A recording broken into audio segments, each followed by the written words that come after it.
मैं गरिमा अग्रवाल आप सभी का वंदन करती हूँ, अभिनंदन करती हूँ। आज हम जानेंगे चातुर्मास क्या है, इसमें हमें क्या करना चाहिए और क्या नहीं करना चाहिए। साथ ही चातुर्मास में हमें हमारे खान पान में क्या सावधानियाँ रखनी चाहिए। आषाढ़ मास की कृष्ण पक्ष की एकादशी को योगिनी एकादशी तथा शुक्ल पक्ष की एकादशी को देवशयनी एकादशी कहते हैं। देवशयनी एकादशी से ही चातुर्मास शुरू होता है, जिसे राम चौमासा भी कहा जाता है। देवशयनी एकादशी से भगवान विष्णु विश्राम की अवस्था में आ जाते हैं तथा 4 महीने विश्राम के बाद कार्तिक की शुक्ल पक्ष की एकादशी, जिसे देव उठनी, देवोत्थान या प्रबोधनी एकादशी के नाम से जाना जाता है, को विश्राम पूर्ण कर भगवान विष्णु फिर से पृथ्वी की बागडोर अपने हाथ में ले लेते हैं।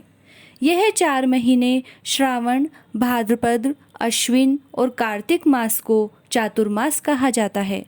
चातुर्मास में आषाढ़ मास के 15 दिन और कार्तिक मास के 15 दिनों को शामिल किया जाता है। इन 4 महीनों में कोई भी मांगलिक कार्य जैसे विवाह संस्कार, जातकर्म संस्कार, मुंडन, 16 संस्कार, गृह प्रवेश आदि नहीं किए जाते हैं। चातुर्मास के बारे में ऐसा माना जाता है कि जब भगवान विष्णु क्षीर सागर में विश्राम करने जाते हैं तो पृथ्वी की समस्त जिम्मेदारियां भगवान शिव जी को सौंप देते हैं। इसीलिए चातुर्मास में सावन का विशेष महत्व बताया गया है।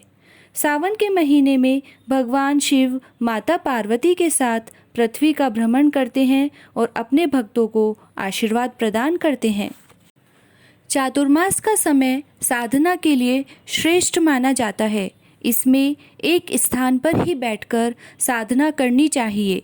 जैसा कि इन 4 महीनों में सावन का महीना सबसे महत्वपूर्ण माना गया है, इसीलिए इस महीने में भागवत कथा, भगवान शिव का पूजन, धार्मिक अनुष्ठान, दान करने वाले व्यक्तियों को अक्षय पुण्य की प्राप्ति होती है। चातुर्मास में खानपान और व्रत के नियम और संयम का पालन करना चाहिए, क्योंकि इन 4 महीनों में व्यक्ति की पाचन शक्ति कमज़ोर हो जाती है तथा भोजन और जल में बैक्टीरिया की तादाद भी बढ़ जाती है। इस समय पानी को उबालकर पीना ज़्यादा लाभकारी होता है। चातुर्मास में पहला महीना सावन होता है। नियमानुसार इसमें हरी पत्तेदार सब्जियों को नहीं खाना चाहिए। दूसरा महीना होता है भाद्रपद, इसमें दही खाने से बचना चाहिए। तीसरा महीना अश्विन होता है, इसमें दूध से परहेज करना चाहिए तथा चातुर्मास का अंतिम माह कार्तिक होता है, जिसमें दालों का सेवन नहीं करना चाहिए। चातुर्मास में खानपान में नियम अच्छी सेहत के लिए उत्तम होते हैं। चातुर्मास के व्रत करने वाले साधक को प्रतिदिन सूर्योदय के समय स्नान इत्यादि से निवृत्त होकर भगवान विष्णु की आराधना करनी चाहिए। व्रत के दौरान पूर्ण भक्ति भाव से भगवान विष्णु की वंदना करें। जय श्री राधे।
यदि आप हमारे द्वारा दी गई जानकारियों को पसंद कर रहे हैं तो हमारे चैनल को लाइक करें, सब्सक्राइब करें और शेयर करें और हमारे उत्साहवर्धन के लिए कमेंट बॉक्स में कमेंट करें।